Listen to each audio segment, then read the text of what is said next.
सहनाववतु सहनौ भुनक्तु सह वीर्यङ्करवावहै तेजस्विनावधीतमस्तु मा विद्विषावहै। ॐ शान्ति शान्ति शान्तिः।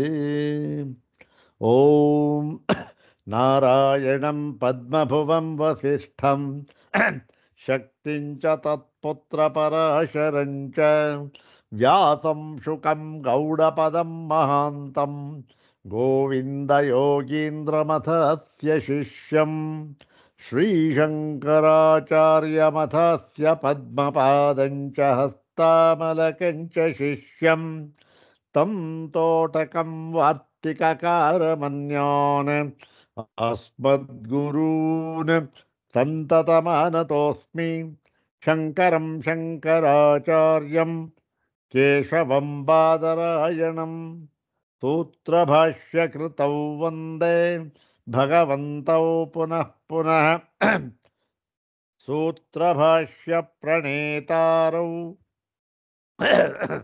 वेदान्ताब्जप्रभाकरौ वन्दे परस्परात्मानौ बादरायणशङ्करौ श्रुतिस्मृतिपुराणानाम् आलयं करुणालयं नमामि भगवत्पादं शङ्करं लोकशङ्करं नमामि भगवत्पादशङ्करं लोकशङ्करं वन्दे तं सच्चिदानन्दं यतिवर्यं महामतिं वेदवेदान्तसारज्ञं तद्गुरुं प्रणतोऽस्म्यहम् सदाशिवसमारम्भां शङ्कराचार्यमध्यमाम् अस्मदाचार्यपर्यन्तां वन्दे गुरुपरम्पराम्। ॐ नमो ब्रह्मादिभ्यो ब्रह्मविद्यासम्प्रदायकर्तृभ्यो वंशर्षिभ्यो नमो महद्भ्यो नमो गुरुभ्यः सर्वोपप्लवरहितः प्रज्ञानघनः प्रत्यगर्थो ब्रह्मैवाहमस्मि ब्रह्मैवाहमस्मि अधीहि भगवो ब्रह्म श्रीमच्छङ्कर भगवत्पूज्यपादमहासद्गुरुभ्यो नमः। श्री श्री सच्चिदानन्देन्द्र सरस्वती सद्गुरुभ्यो नमः। यो ब्रह्माणं विदधाति पूर्वं यो वै वेदांश्च प्रहिणोति तस्मै तन्मदेवमात्मबुद्धिप्रकाशम् मुमुक्षुर्वै शरणमहं प्रपद्ये। ॐ शान्ति शान्ति शान्तिः। अग्रे उपस्थितेभ्यः भवद्भ्यः सर्वेभ्यो जिज्ञासुभ्यः हार्दान् नमस्कारान् समर्पयामि। ब्रह्मसूत्र शाङ्कर भाष्ये द्वितीयाध्याये तृतीये पादे अष्टाभिः सूत्रैः उपनिबद्धे अस्मिन् चतुर्दशे कर्तृधिकरणे तदुपनिबद्धं तस्मिन् अधिकरणे कर्तृधिकरणे उपनिबद्धं षष्ठं सूत्रं प्रकृतं षष्ठं सूत्रं द्विवारं पठित्वा सूत्रार्थं तद्भाष्यभागं च यथानुग्रहं विचारयामः। इदं सूत्रं पादादितः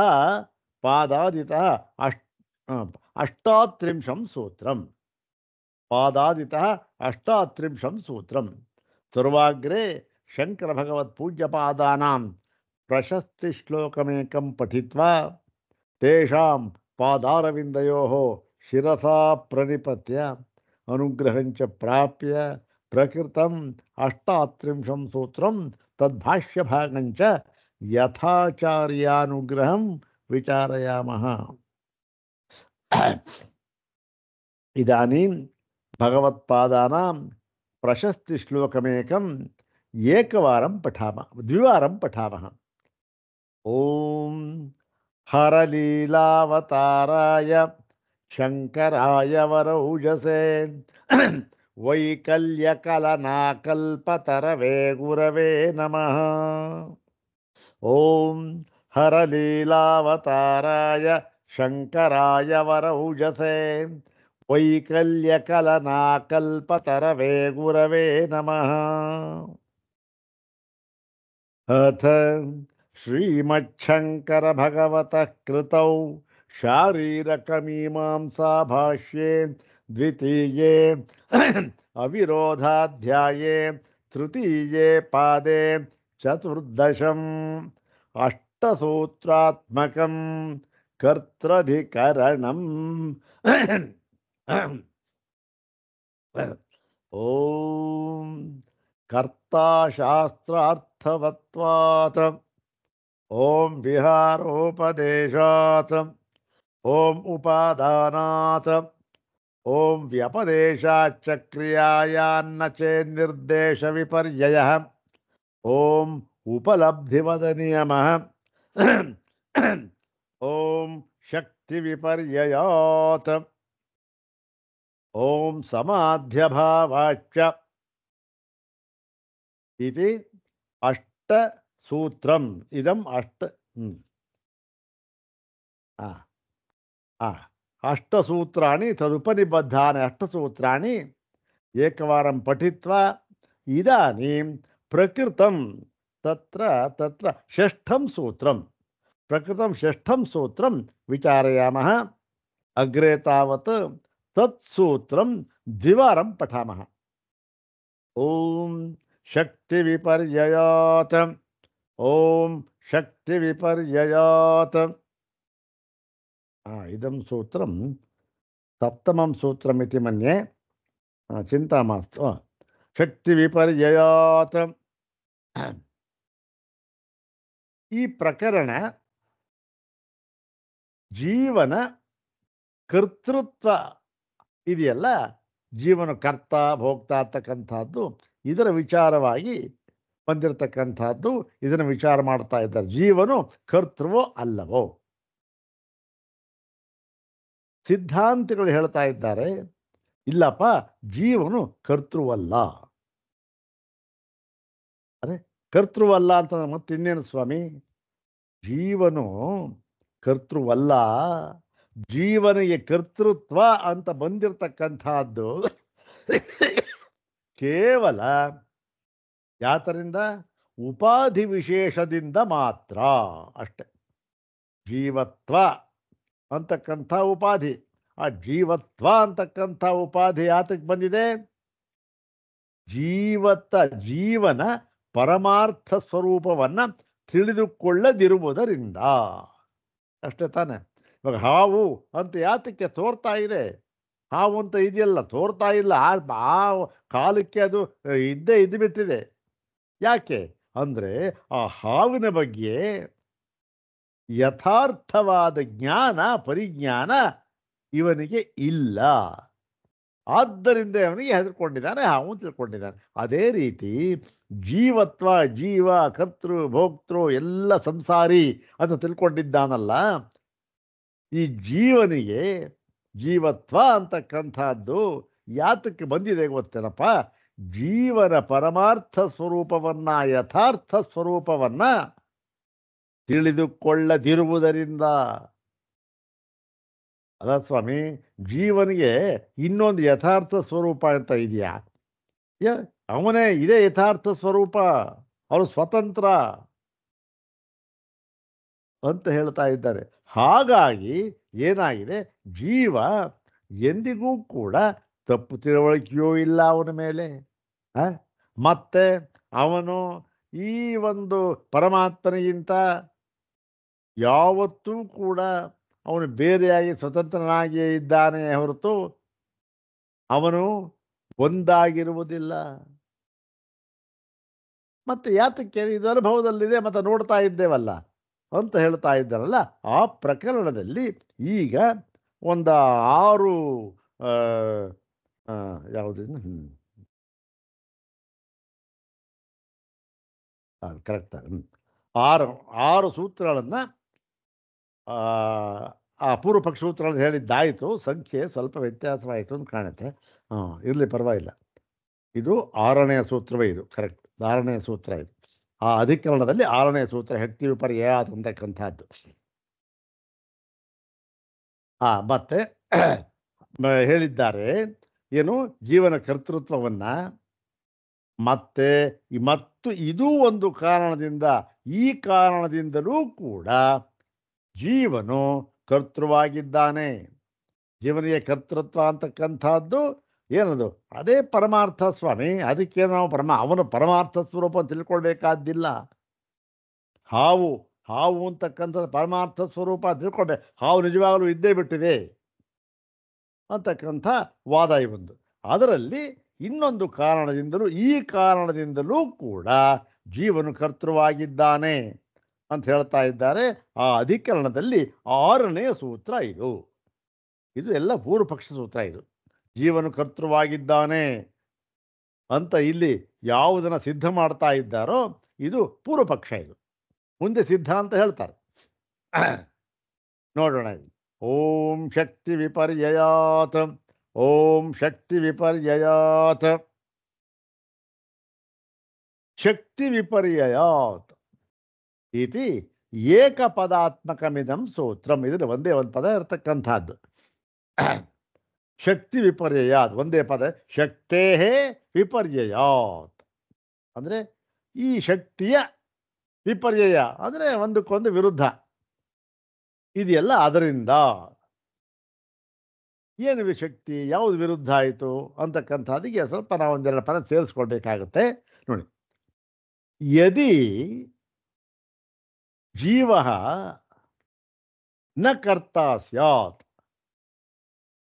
ಸ್ವಾಮಿ, ನೀವು ಹೇಳ್ತಾ ಇದ್ದೀರಲ್ಲ, ಹಾಗೆ ಒಂದು ವೇಳೆ ಜೀವನು ಕರ್ತ ಅಂತ ಇಲ್ಲದೆ ಹೋಗಿಬಿಟ್ಟರೆ, ನಾವು ಹೇಳ್ತಾ ಇದ್ದೇವೆ ಜೀವಕರ್ತೃ ಅಂತ, ನೀವು ಹೇಳ್ತಾ ಇದ್ದೀರಿ ಅಲ್ಲ ಅಂತ. ಒಂದು ವೇಳೆ ಜೀವನು ಕರ್ತೃವಲ್ಲದೆ ಹೋಗಿಬಿಟ್ಟರೆ, ಯದಿ ಜೀವ ನ ಕರ್ತ ಸ್ಯಾತ್, ಆಗ ಏನಾಗುತ್ತೆ ಅಂದರೆ ಶಕ್ತಿ ವಿಪರ್ಯಯಾತ್. ಆಗ ಶಕ್ತಿಯ ವ್ಯತ್ಯಯವಾಗುವುದರಿಂದ, ಶಕ್ತಿಯು ವ್ಯತ್ಯಯವಾಗುವುದರಿಂದ, ವ್ಯತ್ಯಾಸ ವಿರೋಧ, ವ್ಯತ್ಯಾಸ ಆಗುತ್ತೆ. ಇದು ಆ ಕಡೆ ಹೋಗುತ್ತೆ, ಇದು ಈ ಕಡೆ ಬರುತ್ತೆ, ಇವ್ರಿಗೆ ಇಲ್ಲದೆ ಇದ್ದದ್ದು ಬರುತ್ತೆ, ಇವ್ರಿಗೆ ಇದ್ದದ್ದು ಹೋಗುತ್ತೆ. ಆ ಥರ ಶಕ್ತಿಯು ವಿಪರ್ಯಯವಾಗುವುದರಿಂದ ಏನಾಗುತ್ತೆ, ಅದು ಸರಿ ಹೋಗೋದಿಲ್ಲ ಸ್ವಾಮಿ. ಜೀವನ ಕರ್ತೃವಲ್ಲ ಅಂತ ಆಗಿಬಿಟ್ರೆ ಶಕ್ತಿ ಬದಲಾವಣೆ ಆಗಿಬಿಡುತ್ತೆ. ಏನು ಶಕ್ತಿ ಬದಲಾವಣೆ, ಯಾರ ಶಕ್ತಿ ಬದಲಾವಣೆ ಆಗುತ್ತೆ ಅಂದರೆ ಕರಣಸ್ಯ ಬುದ್ಧೇ ಅಂತಾರೆ. ಯಾಕೆ ಹಿಂದಿನ ಸೂತ್ರದಲ್ಲಿ ಕರಣ, ಬುದ್ಧಿ ಅಂತಕ್ಕಂಥದ್ದು ಕರಣ, ಜೀವ ಅಂತಕ್ಕಂಥದ್ದು ಕರ್ತೃ ಅಂತ ಹೇಳಿದ್ದಾರಲ್ಲ. ಹೀಗೆ ಇವನೇನು ಹೇಳಿದ, ವಿಜ್ಞಾನಂ ಯಜ್ಞಂ ತನುತೆ ಅಂತನ್ನುವಾಗ, ವಿಜ್ಞಾನ ಅಂತನ್ನುವಾಗ ಬುದ್ಧಿ ಅಂತ ಹೇಳಬೇಕು ಅಂತ ಹೇಳಿದರೆ, ಆ ಪೂರ್ವ ಪಕ್ಷಿ ಏನು ಹೇಳಿದ್ದು, ಇಲ್ಲ ಸ್ವಾಮಿ, ವಿಜ್ಞಾನ ಅಂದರೆ ಜೀವ ಅಂತ ಹೇಳಬೇಕು ಅಂತ ಹೇಳಿ ಅವರನ್ನು ಸಿದ್ಧ ಮಾಡಿದ ಕರ್ತೃತ್ವವನ್ನು. ಇಲ್ಲಿ ಕರಣ, ಬುದ್ಧಿ ಇದೆಯಲ್ಲ, ಬುದ್ಧಿ ಅಂತಕ್ಕಂಥದ್ದು ಕರಣ. ಒಂದು ವೇಳೆ ಜೀವನ ಕರ್ತೃ ಅಂತ ಇಲ್ಲದೆ ಹೋಗಿಬಿಟ್ಟರೆ ಆಗ ಏನಾಗುತ್ತೆ, ಕರಣಸ್ಯ ಬುದ್ಧೇ ಅಂದರೆ ಕರಣವಾಗಿರುವ ಬುದ್ಧಿಗೆ ಏನಾಗುತ್ತೆ, ಶಕ್ತಿ ವಿಪರ್ಯಯಾತ್, ಶಕ್ತಿಯ ಬದಲಾವಣೆ ಆಗ್ಬಿಡುತ್ತೆ.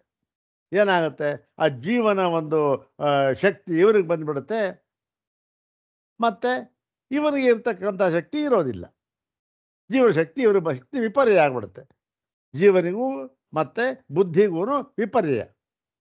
ಆದ್ದರಿಂದ ತಸ್ಮಾತ್ ಜೀವ ಕರ್ತಾಭವಿತು ಅರ್ಹತಿ ಅಂತ. ಆದ್ದರಿಂದ ಜೀವನು ಕರ್ತೃವೆಂದು ಹೇಳುವುದಕ್ಕೆ ಅರ್ಹನಾಗಿದ್ದಾನೆ. ಅಲ್ಲಿ ಏನಾಯಿತು ನೋಡಿ ಸ್ವಾಮಿ, ಒಂದು ಪಕ್ಷ ನೀವು ಹೇಳುವಂತೆ ಜೀವನು ಕರ್ತೃವಾಗಿಲ್ಲದೆ ಹೋಗಿಬಿಟ್ಟರೆ ಆಗ ಏನಾಗುತ್ತೆ, ಕರಣವಾದ ಬುದ್ಧಿಗೆ ಏನಾಗುತ್ತೆ, ಶಕ್ತಿ ವ್ಯತ್ಯಯವಾಗಿಬಿಡುತ್ತೆ. ಅವನ ಶಕ್ತಿ ಏನಾಗುತ್ತೆ, ಅವನ ಶಕ್ತಿ ವ್ಯತ್ಯಾಸ ಆಗ್ಬಿಡುತ್ತೆ ಅಷ್ಟೆ. ಏನು ವ್ಯತ್ಯಾಸ ಆಗುತ್ತಪ್ಪ, ಅದ್ರ ಮುಂದೆ ಹೇಳ್ತಾರೆ. ಏನು ವ್ಯತ್ಯಾಸ ಆಗುತ್ತೆ ಅಂದರೆ ಬುದ್ಧಿಗೆ ನೀವು ಕರ್ತೃತ್ವ ಶಕ್ತಿಯನ್ನು ಹೇಳಿದಂತಾಗಿಬಿಡುತ್ತೆ. ಬುದ್ಧಿ ಕರಣವ ಬುದ್ಧಿ ಕರಣ ತಾನೆ. ಬುದ್ಧಿಯನ್ನು ಉಪಯೋಗಿಸ್ಕೊಂಡು ಜೀವನು ಅರಿತಾನೆ. ಬುದ್ಧಿ ಕರಣ. ನೀವು ಬುದ್ಧಿಯನ್ನೇ ನೀವು ಜೀವನು ಕರ್ತೃವಲ್ಲ, ಬುದ್ಧಿಯೇ ಕರ್ತೃ, ವಿಜ್ಞಾನ ಬುದ್ಧಿ ಅಂತ ಹೇಳಿಬಿಟ್ರೆ, ಯಾವುದು ಉಪಾಧಿ, ಅದೊಂದು ಉಪಾಧಿ, ಅದನ್ನು ಕರ್ತೃ ಅಂತ ಹೇಳಿಬಿಟ್ರೆ ಏನಾಗುತ್ತೆ? ಆ ಬುದ್ಧಿಗೆ ಶಕ್ತಿ ವ್ಯತ್ಯಯವಾಗಿಬಿಡುತ್ತೆ. ಏನಾಗುತ್ತೆ? ಬುದ್ಧಿಗೆ ನೀವು ಕರ್ತೃತ್ವ ಶಕ್ತಿ ಹೇಳಿದಾಗ ಆಗಿಬಿಡುತ್ತೆ.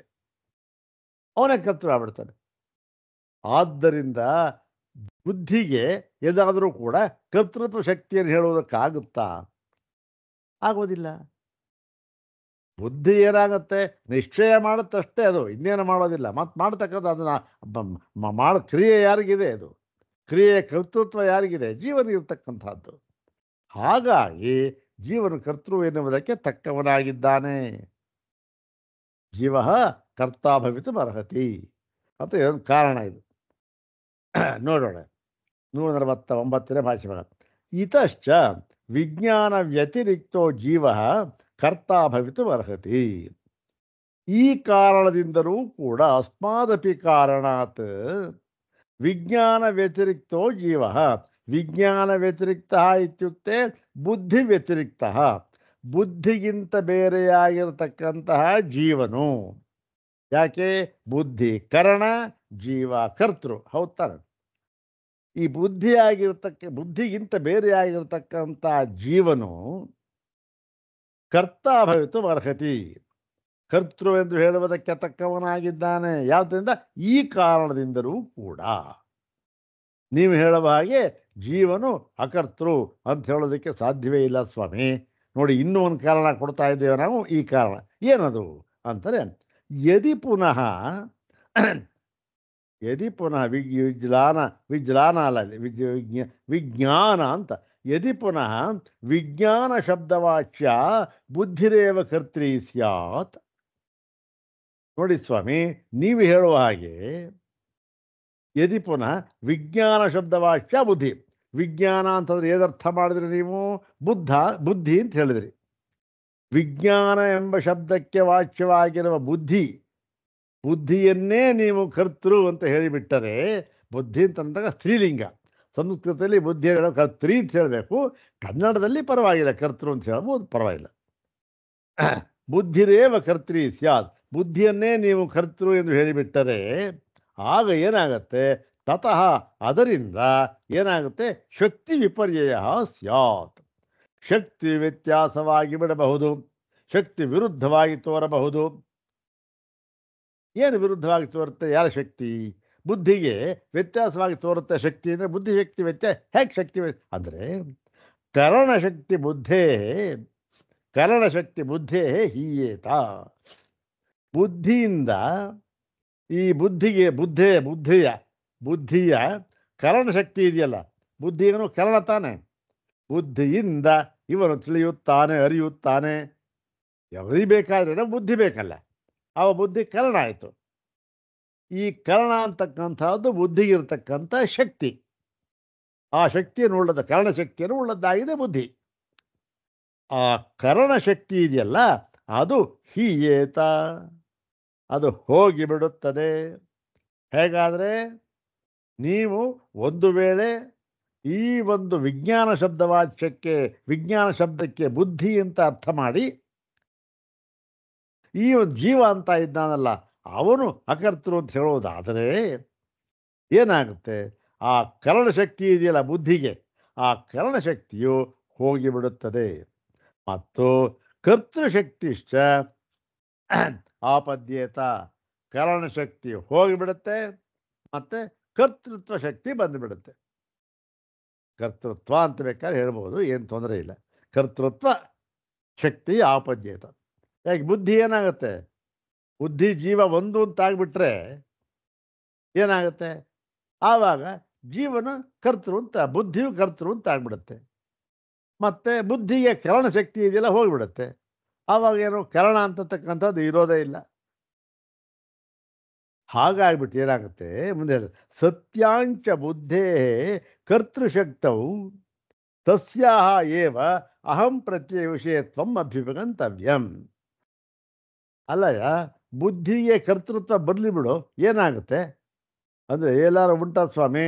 ಬುದ್ಧಿಗೆ ಏನಾದ್ರು ಕರ್ತೃತ್ವ ಬಂದುಬಿಟ್ರೆ ಆಗ ಏನಾಗುತ್ತೆ?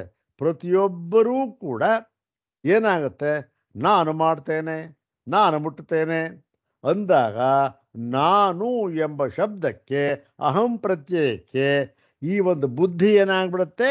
ವಿಷಯವಾಗಿ ಬಿಡುತ್ತದೆ. ಯಾವಾಗ ಬುದ್ಧಿಗೆ ಕರ್ತೃತ್ವ ಬಂತೋ ಪ್ರತಿಯೊಬ್ಬರೂ ವ್ಯವಹಾರ ಮಾಡ್ತಾರೆ. ಈಗ ನಾನು ಮಾತನಾಡುತ್ತಿದ್ದೇನೆ ಅಂದರೆ ಬುದ್ಧಿಯ ಕರ್ತೃತ್ವ ಬಂದಾಗ ಮಾತನಾಡುತ್ತೇನೆ ಅಂತನ್ನುವಾಗ ಮಾತನಾಡುವುದಕ್ಕೆ ಕರ್ತೃ ಯಾರು? ಬುದ್ಧಿ ಅಂತ ಹೋಯ್ತಲ್ಲ. ಬುದ್ಧಿ ಕರ್ತೃತ್ವ ಬಂದ್ಬಿಟ್ರೆ ಅಲ್ಲಿಗೆ ನೋಡಿ, ಸತ್ಯಾಂಶ ಬುದ್ಧೇ ಬುದ್ಧಿಗೆ ಕರ್ತೃಶಕ್ತಿ ಅಂತ ಆಗಿಬಿಟ್ಟರೆ ಏನು ಆ ಬುದ್ಧಿ ಇದೆಯಲ್ಲ, ಆ ಬುದ್ಧಿ ಏನಾಗತ್ತೆ ಗೊತ್ತೇನು? ಅಹಂ ಪ್ರತ್ಯಯ ವಿಷಯತ್ವ ಅಭಿವಂತ. ಆ ಬುದ್ಧಿಗೆ ನೀವು ಬುದ್ಧಿಯೇ ಅಹಂ ಪ್ರತ್ಯಯಕ್ಕೆ ವಿಷಯವಾಗಿದೆ. ನಾನು ನಾನು ಎಂಬುದಕ್ಕೆ ತಕ್ಕದ್ದಾಗಿದೆ ಬುದ್ಧಿ, ಜೀವ ಅಲ್ಲ, ಬುದ್ಧಿ ಆಗ್ಬಿಡುತ್ತವಾಗ. ಅಭ್ಯುಪಗಂತವ್ಯಂ. ಇದು ವಾದ. ಇದು ಈ ಒಂದು ಅಡ್ವೊಕೇಟ್ ವಾದ ಮಾಡ್ತಾರಲ್ಲ ಹಾಗೆ ಆಗಿಬಿಡುತ್ತೆ. ಮತ್ತು ಅಹಂಕಾರ ಪೂರ್ವಿಕಾಯ ಏವ ಪ್ರವೃತ್ತೇ ಸರ್ವತ್ರ ದರ್ಶನಾತ್. ಇದು ಹೇಗೆ ಸ್ವಾಮಿ ಇದು ಅಂದ್ರೆ ನೋಡಪ್ಪ, ಎಲ್ಲರೂ ಕೂಡ, ಪ್ರತಿಯೊಬ್ಬರೂ ಕೂಡ, ಸರ್ವತ್ರ ಎಲ್ಲ ಕಡೆಯಲ್ಲಿಯೂ ಕೂಡ, ಮತ್ತು ಎಲ್ಲರೂ ಕೂಡ, ಅವನು ಯಾರೇ ಆಗಿರಲಿ, ಅವನು ಜ್ಞಾನಿ ಆಗಿರಲಿ ಅಜ್ಞಾನಿ ಆಗಿರಲಿ ಏನಾದರೂ ಆಗಿರಲಿ, ಎಲ್ಲಿ ಹೋದರೂ ಕೂಡ ಏನು ವ್ಯವಹಾರ ನಮ್ಮ ಅನುಭವ ಏನಾಗಿದೆ? ಪ್ರತಿಯೊಬ್ಬರೂ ಕೂಡ ಅಹಂಕಾರದಿಂದ ಕೂಡಿಕೊಂಡೇ ವ್ಯವಹಾರವನ್ನು ಮಾಡುತ್ತಾರೆ. ಅಹಂಕಾರ ಅಂದರೆ ಏನು? ಕನ್ನಡದ ಯಾವುದು ಅಹಂಕಾರ ಇದೆಯಲ್ಲ ಅದಲ್ಲ, ದರ್ಪ ಅದಲ್ಲಲ್ಲ. ಅಹಂಕಾರ ಅಂದರೆ ನಾನು ನಾನು ನಾನು ಮಾಡ್ತೇನೆ, ನಾನು ಮುಟ್ತೇನೆ, ನಾನು ಮೂಸ್ತೇನೆ, ನಾನು ಹೋಗ್ತೇನೆ, ನಾನು ಊಟ ಮಾಡ್ತೇನೆ, ಎಲ್ಲದಕ್ಕೂ ನಾನು ತಾನೇ ಮಾಡ್ತಾರೆ. ಹೀಗೆ ಅಹಂಕಾರ ಪೂರ್ವಕ ಎಲ್ಲ ಪ್ರವೃತ್ತಿಯೂ ಕೂಡ ಅಹಂಕಾರ ಪೂರ್ವಕವಾಗಿ ಇರುತ್ತೆ. ಏನು ಒಂದು ಉದಾಹರಣೆ, ಅಹಂ ಗಚ್ಛಾಮಿ, ಅಹಂ ಆಗಚ್ಛಾಮಿ, ನಾನು ಹೋಗ್ತೇನೆ ಅಂತಾನೆ, ನಾನು ಬರ್ತೇನೆ ಅಂತಾನೆ. ಅಹಂ ಭುಂಕ್ತೆ, ನಾನು ಊಟ ಮಾಡ್ತೀನಿ ಅಂತಾನೆ. ಅಹಂ ಪಿಬಾಮಿ, ನಾನು ನೀರು ಕುಡಿತೀನಿ ಅಂತಾನೆ. ಇತ್ತೀಚೆ ಪ್ರತಿಯೊಂದು ಕೂಡ ನಾನು ನಾನು ಅಂತ. ಈಗ ನಾನು ಒಂದು ವೇಳೆ ನೀವು ಏನಾಗುತ್ತೆ, ಆ ಒಂದು ಬುದ್ಧಿಯನ್ನು ಜೀವನಿಗಿಂತ ವ್ಯತಿರಿಕ್ತವಾಗಿ ಹೇಳಿದಾಗ ಏನಾಗುತ್ತೆ? ನಾನು ನಾನು ಅಂತ ವ್ಯವಹಾರ ಮಾಡುವಾಗ ಜೀವ ಅಲ್ಲ, ಬುದ್ಧಿಗೆ ಕರ್ತೃತ್ವ ಬಂದ್ಬಿಡುತ್ತೆ. ಆದರೆ ಬುದ್ಧಿ ಏನಾಗಿದೆ? ಅದು ಕರ್ತೃ ಅಲ್ಲ, ಅದು ಕರಣ. ಅದು ಯಾಕೆ? ವಿಜ್ಞಾನವನ್ನು ವಿಜ್ಞಾನದಿಂದ ತಿಳಿಯುತ್ತಾನೆ ಅಂತ ಅದು ಹಿಂದೆ ಹೇಳಿದಿಲ್ಲ ವಾಕ್ಯ. ವಿಜ್ಞಾನದಿಂದ ಅಂದರೆ ಬುದ್ಧಿಯಿಂದ ಅಂತ. ಬುದ್ಧಿಯಿಂದ ಅನ್ಬೇಕಾದ್ರೆ ಏನು? ಕರಣ, ಅದು ತೃತೀಯ ವಿಭಕ್ತಿಯಿಂದ. ಸೊ ಕರಣ ಏನಾಯ್ತು ಅವಾಗ? ಪ್ರಥಮ ವಿಭಕ್ತಿ ಬಂದ್ಬಿಡ್ತಾವಾಗ. ಅಲ್ಲ ಸ್ವಾಮಿ, ಎಲ್ಲರೂ ಉಂಟಾ ಬುದ್ಧಿ ಏನಾರು ಮಾಡ್ತಾ? ಯಾರು ನಾನು ಮಾಡ್ತೇನೆ ಅಂತ ಹೇಳಿದ್ರೆ ಯಾರಿಗಾರು ಓಹೋ ಇಲ್ಲಪ್ಪ ನಾನು ಬುದ್ಧಿ ಮಾಡ್ತಾ ಇದೆ ಅಂತ ಹೇಳ್ತಾನ? ನಾನು ನಾನು ಅಂತ ಹೇಳ್ತಾನೆ.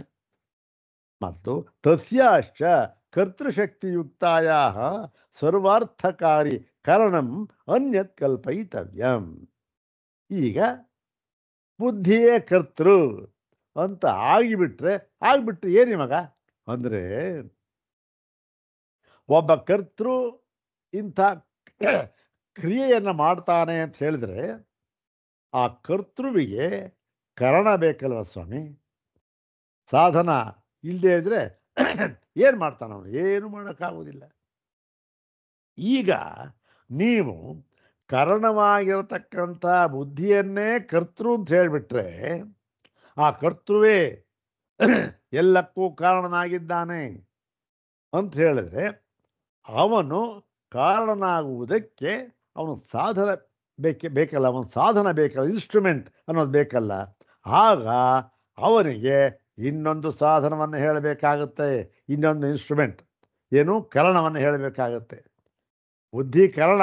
ಒಂದು ವೇಳೆ ನೀವು ಬುದ್ಧಿಯನ್ನೇ ಕರ್ತೃ ಅಂತ ಹೇಳಿಬಿಟ್ರೆ ಆವಾಗ ಏನಾಗುತ್ತೆ, ಬುದ್ಧಿಗಿಂತ ಬೇರೆ ಇನ್ನೊಂದು ಕರಣವನ್ನು ಹೇಳಬೇಕಾಗುತ್ತೆ. ಯಾಕೆ, ಬುದ್ಧಿ ಅರಿಬೇಕಲ್ಲ, ಅರಿಯುವುದಕ್ಕೆ ಕರಣ ಬೇಕಲ್ಲ, ಇನ್ನೊಂದು ಕರಣ ಹೇಳಬೇಕಾಗುತ್ತೆ. ಎಲ್ಲಿಂದ ತರ್ತೀರಿ ಸ್ವಾಮಿ ಇನ್ನೊಂದು ಕರಣನ ಅಂತ ಹೇಳಿಬಿಟ್ರು. ಇದೆಲ್ಲ ಪೂರ್ವ ಪಕ್ಷ ಹೇಳ್ತಾ ಇದ್ದಾನೆ, ವಾದ ಇದು. ಅಥವಾ ಎಲ್ಲ ಅವನು ಆ ಸರ್ವಾರ್ಥಕಾರಿ ಕರಣ ಮನ್ಯತ್ ಕಲ್ಪೆ ಅಂದರೆ ಈ ಒಂದು ಬುದ್ಧಿಯಾದ ಕರ್ತೃವಾದ ಬುದ್ಧಿಗೆ ತನ್ನ ಒಂದು ವ್ಯವಹಾರವನ್ನು ಮಾಡೋದಕ್ಕೆ ಒಂದು ಸಾಧನ ಬೇಕಿಲ್ಲ, ಕರಣ ಬೇಕಲ್ಲ.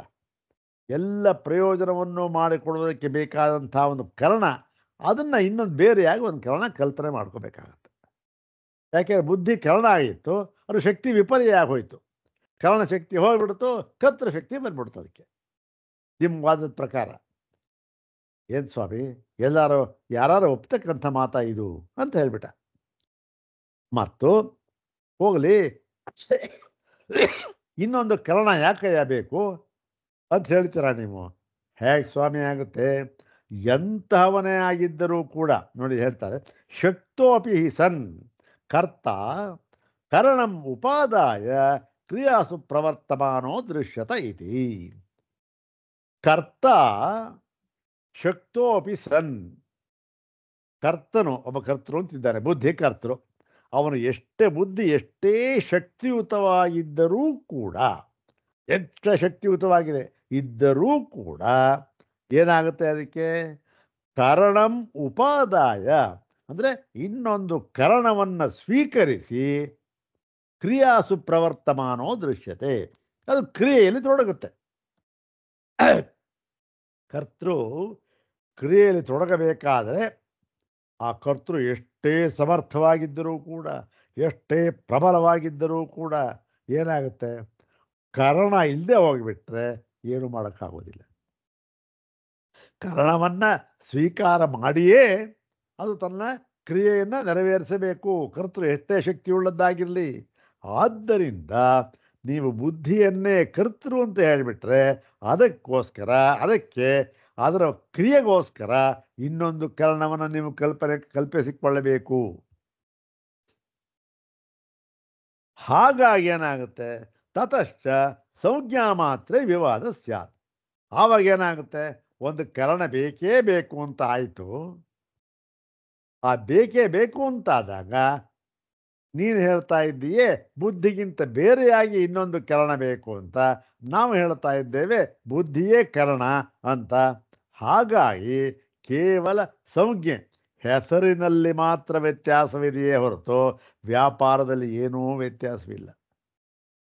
ಯಾಕೆ, ಒಬ್ಬ ಕರ್ತೃ, ಅವನಿಗೆ ಕರಣ ಮತ್ತು ಕ್ರಿಯೆ ಮೂರೂ ಕೂಡ ಇರಲೇಬೇಕು. ಒಂದು ಕ್ರಿಯೆ ಅಂತ ಆಗಬೇಕಾದ್ರೆ ಮೂರೂ ಇರಲೇಬೇಕು. ಈಗ ಆ ಮೂರು ಇರಬೇಕಾದರೆ ಆ ಮೂರು ಯಾವುದದು, ಆ ತ್ರಿಪುಟಿ ಅಂತ ಹೇಳ್ತಾರಲ್ಲ, ಅದು ಜೀವನಿಗೆ, ಈ ಜೀವನಿಗೆ ಇದೆಯಲ್ಲ, ಅದು ಏನದು, ಅವನ ಸ್ವಭಾವವೇ ಅದು ಅಥವಾ ಆಗಂತುಕವೇ? ನೋಡಪ್ಪ, ಅದನ್ನ ನಾವು ಮುಂದೆ ಹೇಳ್ತೇವೆ, ಮುಂದಿನ ಅಧಿಕರಣದಲ್ಲಿ ಹೇಳ್ತೇವೆ. ಈಗ ಇಷ್ಟನ್ನ ತಿಳ್ಕೊಳ್ಬೇಕು ನೀನು ಅಂತ ಹೇಳಿದ್ರೆ ಪೂರ್ವ ಪಕ್ಷಿ ಒಪ್ಪೋದೇ ಇಲ್ಲ. ಇಲ್ಲ ಸ್ವಾಮಿ, ಅದಾಗೋದಿಲ್ಲ. ಜೀವನು ಏನಾಗುತ್ತೆ, ಕರಣ ಒಂದು ಒಂದು ಒಂದು ಒಂದು ಕರಣ ಇದ್ದೇ ಇರಬೇಕು. ಅದರ ಬುದ್ಧಿ ಅಂತಾಗಲಿ ಇನ್ನೊಂದಾಗಲಿ ಕ್ರಿಯೆ ನೆರವೇರಬೇಕಾದ್ರೆ ಕರ್ತೃವೇ ಕರಣ ಬೇಕೇ ಬೇಕು. ಒಪ್ತಿರೋ ಒಪ್ಪಲ್ವೋ? ಒಪ್ಪಲೇಬೇಕು. ಹಾಗಾದ್ರೆ ಏನಾಯಿತು, ತ್ರಿಪುಟಿ ಮೂಲಕವಾಗಿ ವ್ಯವಹಾರವಾಯಿತು. ಅದನ್ನೇ ಸ್ವಾಮಿ ನಾವು ಹೇಳ್ತಾ ಇರೋದು, ಜೀವ ಅದನ್ನು ಮಾಡ್ತಾ ಇದ್ದಾನೆ ಅಂತ ಹೇಳ್ತಕ್ಕಂಥದ್ದು. ಜೀವನಿಗೆ ಕರ್ತೃತ್ವ ಇದ್ದೇ ಇದೆ, ಇಲ್ಲದೇ ಕ್ರಿಯೆ ಸಾಧ್ಯವೇ ಇಲ್ಲ. ಕರ್ತೃ ಬೇಕು, ಕರಣ ಬೇಕು, ಆದಾಗಲೇ ಕ್ರಿಯೆ ಒಂದು ನಿರ್ವರ್ತನೆ ಅಂತಕ್ಕಂಥದ್ದು ಸಾಧ್ಯ ಅಂಥೇಳಿ ನಮಗೆ ನ ವಸ್ತು ಭೇದ, ಇಲ್ಲಿ ಇನ್ನೇನು ಭೇದವಾದಿಲ್ಲ ಸ್ವಾಮಿ. ನೀವು ಹೇಳ್ತಾ ಇದ್ದೀವಿ ನೋಡಿ, ಯಾವ ಭೇದವೂ ಆಗೋದಿಲ್ಲ, ಮೂರು ಇದ್ದೇ ಇರಬೇಕು. ಅದನ್ನೇ ನಾವು ಹೇಳ್ತಾ ಇರ್ತಕ್ಕಂಥದ್ದು. ಜೀವನ ಕರ್ತೃ ಅಂತಲೇ ಬಂದಿರತಕ್ಕಂಥದ್ದು. ಮತ್ತು ಕರಣ ವ್ಯತಿರಿಕ್ತಸ್ಯ ಕರ್ತೃತ್ವ ಅಭ್ಯುಪಗಮಾತ್. ಇವಾಗ ಒಂದು ಕರಣ ಬೇಕೇ ಬೇಕು. ಕರಣ ಇದ್ಮೇಲೆ ಕರಣಕ್ಕಿಂತ ಬೇರೆಯಾಗಿ ಒಬ್ಬ ಕರ್ತೃ ಇರಬೇಕೇ ಹೊರತು ಕರಣವೇ ಕರ್ತೃವಾಗಿ ಆಗಲಾರದು. ಹಾಗಾಗಿ ಕರಣ ಏನು? ಬುದ್ಧಿ. ಆ ಬುದ್ಧಿಗಿಂತ ಬೇರೆಯಾದ ಒಂದು ಜೀವ ಅಂತಕ್ಕಂಥವನು ಅವನು ಇರಲೇಬೇಕು. ಕರ್ತೃ ಜೀವ, ಬುದ್ಧಿ, ಕರಣ. ಹಾಗಾಗಿ ಏನಾಗುತ್ತೆ, ಜೀವನಿಗೆ ಕರ್ತೃತ್ವವನ್ನು ನೀವು ಒಪ್ಪಲೇಬೇಕು ಅಂತ ಹೇಳಿಬಿಟ್ಟ. ಓಹೋ, ಇದು ಏನಾಗಿದೆ ನೋಡಿ, ಪೂರ್ವ ಪಕ್ಷವನ್ನು ಇಲ್ಲಿ ಏನು ಜಾಸ್ತಿ ಈ ಹೆಚ್ಚಿಗೆ ವಾದ ಮಾಡೋಕ್ಕೆ ಹೋಗ್ತಾ ಇಲ್ಲ. ಯಾಕೆ ಅಂದರೆ ಇದು ವಾದ ಮಾಡುವುದರ ಒಂದು ಕ್ರಮ. ಇದು ಏನು ಕ್ರಮ? ಅದು ಇವತ್ತಿಗೂ ಅದನ್ನು ಈ ನ್ಯಾಯಾಲಯದಲ್ಲಿ ಅನುಸರಿಸ್ತಾರೆ. ಏನು ಹೇಳ್ತಾನೆ ಅಂದರೆ ನೋಡಿ, ಪ್ರತಿವಾದಿ ಏನೇನು ಹೇಳ್ತಾ ಇದ್ದಾನೋ ಅದೆಲ್ಲ ಪೂರ್ತಿಯಾಗಿ ಹೇಳಿಬಿಡಲಿ. ಅವನ ಹತ್ರ ಏನೇನು ಅಸ್ತ್ರ ಇದೆ ಎಲ್ಲ ಪ್ರಯೋಗ ಮಾಡಿಬಿಡ್ಬೇಕು. ಅವನು ಮಾಡಿಬಿಟ್ಟು ಏನು ಮಾಡ್ತಾನೆ? ಸಿದ್ಧ ಮಾಡ್ತಾನೆ. ನೋಡಿ ಸ್ವಾಮಿ, ನಾನು ಹೇಳ್ತಾ ಇರ್ತಕ್ಕಂಥದ್ದು ನ್ಯಾಯವಾಗಿದೆ ಅಂತ. ಅದು ಬರೋ ತನಕ ಏನೋ ಮಧ್ಯೆ ಅಲ್ಲಿ ಸ್ವಲ್ಪ ಏನಾದ್ರು ವ್ಯತ್ಯಾಸ ಆದರೆ, ಇಲ್ಲ ಸ್ವಾಮಿ ಹೀಗೆ ಅನ್ಬೋದು, ಏನು ಮಾಡ್ಬೋದು ಅಷ್ಟೇ ಹೊರತು ಅದು ಅವನು ಪೂರ್ತಿಯಾಗಿ ತನ್ನ ಅಸ್ತ್ರವನ್ನು ಬಳಸುವವರೆಗೂ ಕೂಡ ಇವನೇನು ಮಾಡ್ತಾನೆ? ಸುಮ್ಮನೆ ಕೇಳ್ತಾ ಇರ್ತಾನಷ್ಟೆ. ಪ್ರತಿಯೊಂದನ್ನು ಕೂಡ ಅಲ್ಲಿ ಬರ್ಕೊಳ್ತಾ ಇರ್ತಾವೆ, ಏನು ಹೇಳ್ದ ಅಂತ. ಆಮೇಲಿಂದ ಇವನು ವಾದವನ್ನು ಮಂಡಿಸುವಾಗ ಅದಕ್ಕೆಲ್ಲಕ್ಕೂ ಕೂಡ ಸಮಾಧಾನವನ್ನು ಹೇಳಿ, ನೋಡಿ ಸ್ವಾಮಿ ಇದು ತಪ್ಪು ಅಂತ ಹೇಳ್ತಾನೆ. ಇದು ವಾದದ ಒಂದು ಕ್ರಮ. ಇದೇನಿದು? ಇದಕ್ಕೆ ಸತ್ತರ್ಕ ಅಂತ ಹೇಳ್ತಾರೆ, ಅಥವಾ ಇದೊಂದು ವಾದ ಅಂತ ಹೇಳ್ತಾರೆ. ಅದಿಲ್ಲದೆ ಹೋಗ್ಬಿಟ್ಟು ಏನಾಗುತ್ತೆ, ಅದು ಕೇವಲ ವಿತಂಡ ಆಗ್ಬಿಡುತ್ತೆ. ಅದು ಇಲ್ಲಿ ವೇದಾಂತದಲ್ಲಿ ವಿತಂಡ ಅವೆಲ್ಲ ಹೊಂದೋದಿಲ್ಲ. ಹಠ ಮಾಡೋರು ಏನು ಮಾಡೋಕ್ಕಾಗಲ್ಲ. ಅದಲ್ಲ, ಯಾವುದು ತರ್ಕ ಸರಿಯಾದ ರೀತಿಯಲ್ಲಿ ಮಾಡಬೇಕು, ಅದನ್ನು ಇಲ್ಲಿ ಮಾಡ್ತಾ ಇದ್ದಾರೆ. ಎಲ್ಲ ಈ ಒಂದು ಕಾರಣದಿಂದ ಜೀವನು ಕರ್ತೃವೇ ಅಂತ ಸಿದ್ಧ ಮಾಡ್ತಾ ಇದ್ದಾನೆ. ಮತ್ತೆ ಇನ್ನೂ ಒಂದು ವಸ್ತ್ರ ಇದೆ ಸ್ವಾಮಿ, ನೋಡಿ ಈ ಕಾರಣದಿಂದಲೂ ಕೂಡ ಜೀವನು ಕರ್ತೃವೇ ಆಗಿದ್ದಾನೆ. ಯಾವ ಕಾರಣನಪ್ಪ ಅದು ಹೇಳಪ್ಪ, ಇನ್ನೊಂದು ಕಾರಣ ಹೇಳ್ತೇವೆ ಸ್ವಾಮಿ ಅಂತ ಹೇಳ್ತಾನೆ. ಇದು 39ನೇ ಸೂತ್ರ. ಏಕೋನ ಚತ್ವಾರಿಂಶಂ ಸೂತ್ರಂ ಅಂದರೆ 40 ಕಮ್ಮಿ 39ನೇ ಸೂತ್ರ. ಏಕೋನ ಚತ್ವಾರಿಂಶಂ ಸೂತ್ರಂ. ಓಂ ಸಮಾಧ್ಯಭಾವಾಚ್ಚ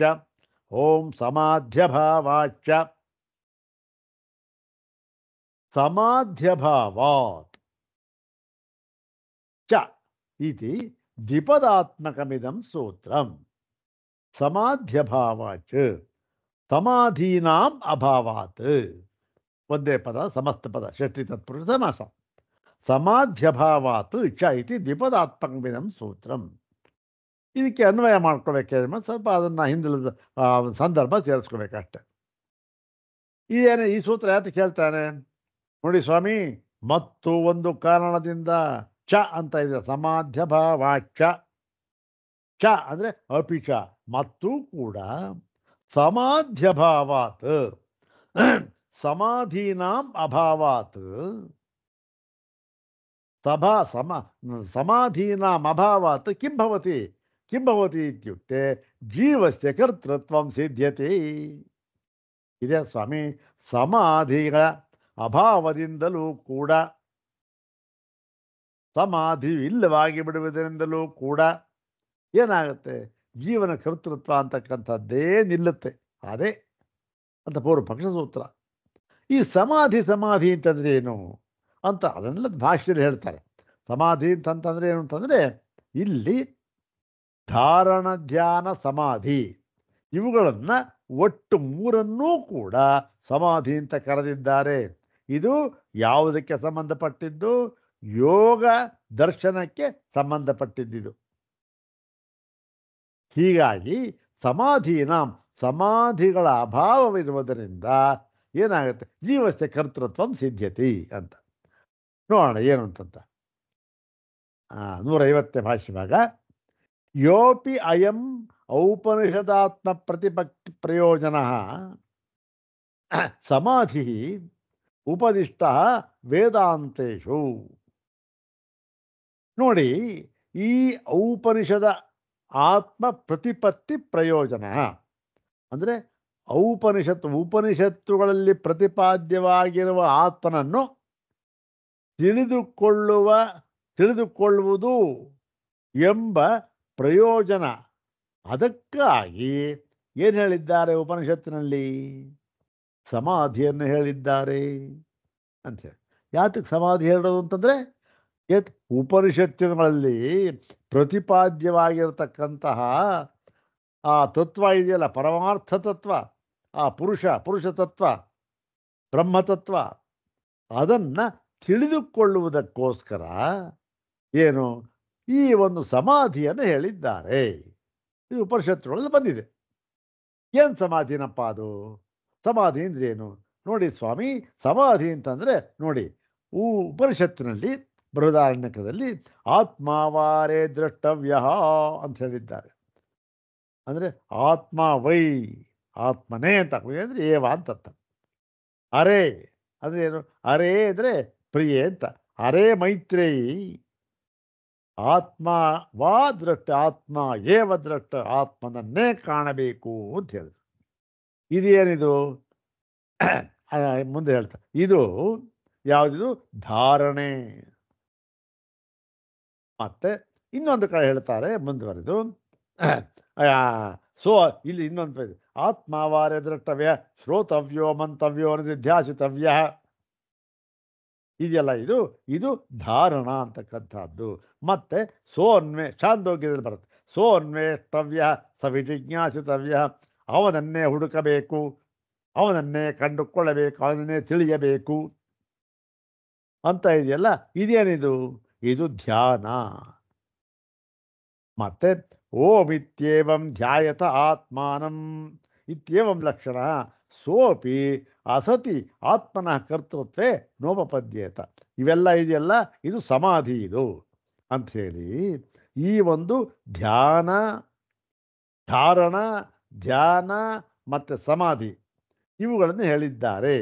ಇದು ಭಾಷ್ಯದಲ್ಲಿ ನೋಡಿ ಇಲ್ಲ. ಇದು ಏನು? ಸಮಾಧಿ ಅಂತಕ್ಕಂಥದ್ದಕ್ಕೆ ಈ ಅರ್ಥ ಮಾಡಬೇಕು, ಧಾರಣ, ಧ್ಯಾನ, ಸಮಾಧಿ ಅಂತ ಅರ್ಥ ಶಂಕರ ಭಗವತ್ಪಾದರು ಈ ಅರ್ಥದಲ್ಲಿ ಹೇಳಿದ್ದಾರೆ ಅಂತ ಭಗವತ್ಪಾದರೇನು ಇಲ್ಲಿ ಬರೆದಿಲ್ಲ. ಧಾರಣ ಅಂದ್ರೇನೋ, ಧ್ಯಾನ ಅಂದ್ರೇನೋ, ಸಮಾಧಿ ಅಂತೇನೋ ಬರೆದಿಲ್ಲ. ಯಾವ ವಾಕ್ಯ ಯಾವುದಕ್ಕೆ ಬರೆದಿಲ್ಲ. ಆದರೆ ವ್ಯಾಖ್ಯಾನಕಾರರು ಆ ಕೆಲಸ ಮಾಡಿದ್ದಾರೆ. ಹೌದು ತಾನೆ? ವ್ಯಾಖ್ಯಾನಕಾರ ಏನು ಮಾಡಬೇಕು? ಅವರು ಭಾಷೆ ಇರತಕ್ಕಂತಹ ಪದವನ್ನೇ ತೆಗೆದುಕೊಂಡು ಅದಕ್ಕೆ ವ್ಯಾಖ್ಯಾನ ಅರ್ಥ ಏನು ಅಂತ ಹೇಳಬೇಕು. ಹಾಗಾಗಿ ವ್ಯಾಖ್ಯಾನಕಾರರು ಇದನ್ನು ಹೇಳಿದ್ದಾರೆ. ನೋಡಿ, ಸಮಾಧಿ ಅಂತಂದರೆ ಇಲ್ಲಿ 3 ಧಾರಣ, ಧ್ಯಾನ, ಸಮಾಧಿ ಅಂತಕ್ಕಂಥದ್ದು. ಆ 3 ವಾಕ್ಯ ಉದಾಹರಣೆ ಮಾಡಿದ್ದಲ್ಲ ಶಂಕರ ಭಗವತ್ಪಾದರು, ಅದು 3 ಇದಕ್ಕೆ ಸಂಬಂಧಪಟ್ಟಿದ್ದು ಅಂತ ಹೇಳಿದ್ದಾರೆ. ಅದನ್ನು ಇಲ್ಲಿ ಈ ಸ್ವಾಮಿಪಾದರವರ ಅಭಿಪ್ರಾಯ ಕೆಳಗಡೆ ಫುಟ್ನೋಟ್ ಬರೆದಿದ್ದಾರೆ. ಸ್ವಾಮಿಪಾದರವರ ಅಭಿಪ್ರಾಯ ಏನು ಆ ಥರ ಏನು ನಾವು ತಗೊಳ್ಬೇಕಾದಿಲ್ಲ. ಯಾಕೆ ಅಂತಂದರೆ ಇಲ್ಲಿ ಯೋಗ ಸೂತ್ರಗಳಿಗೂ ಮತ್ತು ಇದಕ್ಕೂ ಕೂಡ ಸಂಬಂಧಪಟ್ಟು ಈ ಪರಮಾರ್ಥ ಜ್ಞಾನವನ್ನು ಯೋಗ ಸೂತ್ರಕ್ಕೆ ಹೊಂದಿಸ್ತಕ್ಕಂಥ ಒಂದು ಪರಿಪಾಠ ವೇದಾಂತ ಶಂಕರ ಭಗವತ್ಪಾದ ಇಲ್ಲ. ಯೋಗ ಅದೇ ಬೇರೆ, ಇದೇ ಬೇರೆ.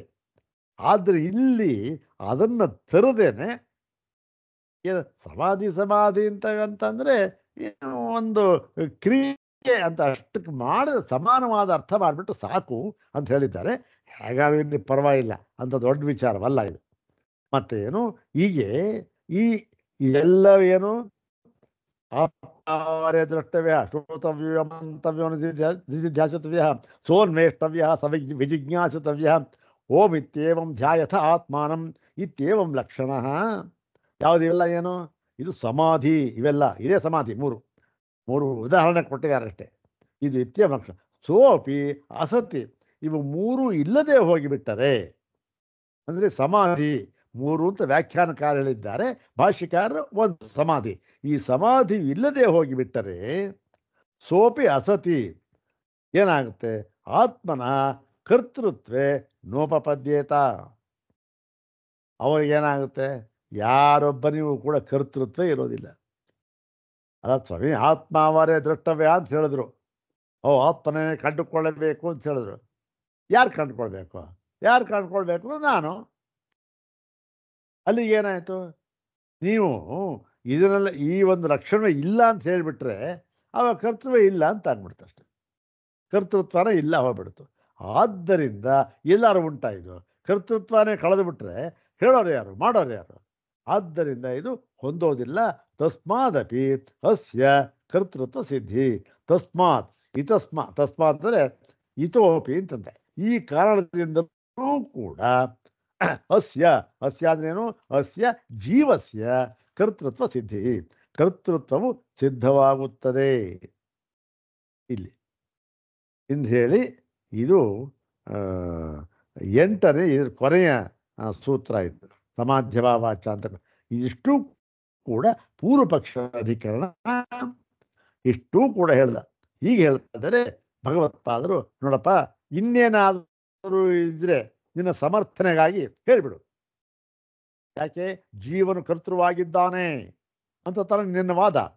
ಅದನ್ನು ಸಮರ್ಥನೆ ಮಾಡೋಕ್ಕೋಸ್ಕರ ಇನ್ನೇನಾದರೂ ನಿನ್ನ ಹತ್ರ ವಾದ ಅಸ್ತ್ರ ಇದ್ದರೆ ಹಾಕಿಬಿಡು, ಅದನ್ನು ಕೂಡ ಕೇಳೋಣ ನಾವು ಅಂತ ಹೇಳಿದ್ರೆ ಪೂರ್ವಪಕ್ಷ ಹೇಳ್ತಾ ಇದ್ದಾನೆ, ಸ್ವಾಮಿ 8 ಅಸ್ತ್ರಗಳನ್ನು ಹಾಕಿದ್ದೇವೆ ನಾವು, ಒಂದಲ್ಲ ಎರಡಲ್ಲ. ಇಷ್ಟು ಸರಿಯಾಗಿದೆ. ಈ ಎಲ್ಲ ಕಾರಣದಿಂದಲೂ ಕೂಡ ಜೀವನು ಕರ್ತೃವಾಗಿದ್ದಾನೆ ಎಂಬುದನ್ನು ನೀವು ಒಪ್ಪದೇ ಇರುವುದಕ್ಕೆ ಯಾವ ಸಾಧ್ಯತೆಯಾಗಲಿ ಕಾರಣವಾಗಲಿ ಇರುವುದಿಲ್ಲ. ನೀವು ಒಪ್ಪಲೇಬೇಕಿದ್ನ. ಯಾಕೆಂದರೆ ಅಷ್ಟು ಸಮರ್ಥವಾಗಿದೆ ನಮ್ಮ ವಾದ. ಈ ಕಾರಣದಿಂದ ನಾವು 8 ಕಾರಣದಿಂದ ನಾವು ಇದನ್ನು ಮಂಡಿಸಿದ್ದೇವೆ. ನೀವು ಒಪ್ಪದೇ ಇರೋದಕ್ಕೆ ಸಾಧ್ಯವೇ ಇಲ್ಲ ಸ್ವಾಮಿ. ಸುಮ್ಮನೆ ಏನು ಮಾಡಿ ನೀವು ಸುಮ್ಮನೆ ಹೊರಟೋಗಿ ಅಷ್ಟೇ, ಒಪ್ಕೊಳ್ಳಿ ಹೊರಟೋಗಿ ಅಷ್ಟೇ. ಇದೇನು ಮಾಡ್ತೀರ ಅಂದರೆ ಅದಕ್ಕಾಗಿ ಮುಂದಿನ ಅಧಿಕರಣ ಬಂದಿರತಕ್ಕಂಥದ್ದು ಇದು ಸಿದ್ಧಾಂತ ಪರವಾದ ಅಧಿಕರಣ. ಇಷ್ಟೂ ಒಂದು ಆಕ್ಷೇಪಣೆಗೆ ಪೂರ್ವ ಪಕ್ಷಕ್ಕೆ ಭಗವತ್ಪಾದರು ಆಯ್ತಪ್ಪ ನಿನ್ನ ಅಂತ ಹೇಳಿ ಅಷ್ಟೇ ಶಾಂತ ರೀತಿಯಿಂದ ನೋಡಪ್ಪ ಒಂದೊಂದಾಗಿ ನಾವು ನೀನು ಹೇಳಿರ್ತಕ್ಕಂಥ ಅಂಶವನ್ನೆಲ್ಲವನ್ನೂ ತೆಗೆದುಕೊಂಡು ಹೇಗೆ ಜೀವನ ಕರ್ತೃ ಅಂತ ಹೇಳಿಬಿಟ್ಟರೆ ಇದು ಹೊಂದುವುದಿಲ್ಲ ಅನ್ನುವುದನ್ನು ನಾವು ಸಮರ್ಥಿಸಿ ತೋರಿಸುತ್ತೇವೆ ಅಂತ ಪ್ರತಿಜ್ಞೆ ಮಾಡಿ ಅಲ್ಲಿಂದ ಮುಂದೆ ಹೇಳ್ತಾರೆ ಬಾದರಾಯಣರು, ಯಥಾಚತಕ್ಷೋಭಯಥ ಅಂತಕ್ಕಂಥದ್ದು ಅದ್ಭುತವಾದ ಸೂತ್ರ ಇದು. ಸುಮಾರು ಒಂದು 2-3 ಪೇಜ್ ಕಾಣುತ್ತೆ. ವಾದವನ್ನು ತಮ್ಮ ವಾದವನ್ನು ಹೇಳ್ತಾರೆ ಭಗವತ್ಪಾದರು. ಇದನ್ನು ಮುಂದಿನ ಭಾಗದಲ್ಲಿ ನೋಡೋಣ. ಓಂ ಶಾಂತಿ ಶಾಂತಿ ಶಾಂತಿ. ಓಂ ತತ್ಸತ್.